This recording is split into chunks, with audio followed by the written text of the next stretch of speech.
Next question में आपको दिया है metal string A is suspended from a rigid support. तो there is metal string A which is suspended from a rigid support free and attached to a block of mass m. Second block है mass 2m का suspended at the bottom of the first block using a string b. Area of cross sections of string a and b same है. a is to b का ratio आपको 2 है. तो length of a by length of b is equal to आपको 2:1 दिया, इसका mean इसकी length double है. तो ये एक लेंथ है, इसके नीचे है ब्लॉक ऑफ मास m. फिर है अनदर स्ट्रिंग बी जो कि इसकी हाफ है, यहाँ कनेक्टेड है इसका double mass block. Area of cross section आपका सेम है. रेशियो ऑफ यंग्स मॉडुलस आपको दिया है Y A by Y B, आपको दे रखा है 0.5. ओके, इलोंगेशन इन ए हम मान लेते हैं डेल्टा एल और इलोंगेशन इन बी मान लेते हैं डेल्टा बी. इनमें कितनी इलोंगेशन हुई ये आपसे पूछा है. ओके, सबसे पहले तो जो यंग्स मॉडुलस है that is equal to stress by strain. Here strain is the longitudinal strain, stress रहता है force per unit area, strain is the change in length by the original length, so which becomes this is equal to fl into a into delta l आ जाएगा.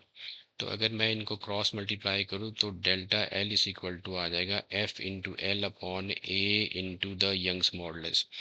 Okay, अब ये दोनों के लिए apply करते हैं. सबसे पहले आपके पास है elongation in string A is equal to आएगा force on string A into length of string A. Area of cross section दोनों का सेम है तो ए ही रहने दूंगा इस वेरिएबल का, Young's modulus of A.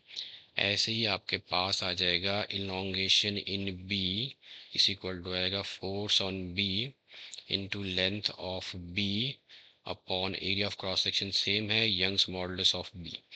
Okay, अब आपको फाइंड आउट करना है elongation A to B. A to B means इनको कर देते हैं हम डिवाइड. ओके, इनको अगर मैंने डिवाइड कर दिया so this gives me delta L A upon delta L B is equal to आ जाएगा F into A into L into A upon A into Young's modulus of A into Young's modulus of B. Divide कर दिया मैंने F B into length of B, this gets cancel. Now force on A, देखो A के ऊपर जो force लेगी ये है आपका ए स्ट्रिंग ए. इसके नीचे एक वेट ये है, एक वेट ये है, तो एक वेट ये हो गया आपका, इधर आ जाएगा m इंटू जी. ये दूसरा वेट है W2, यहाँ आ जाएगा 2m इंटू जी.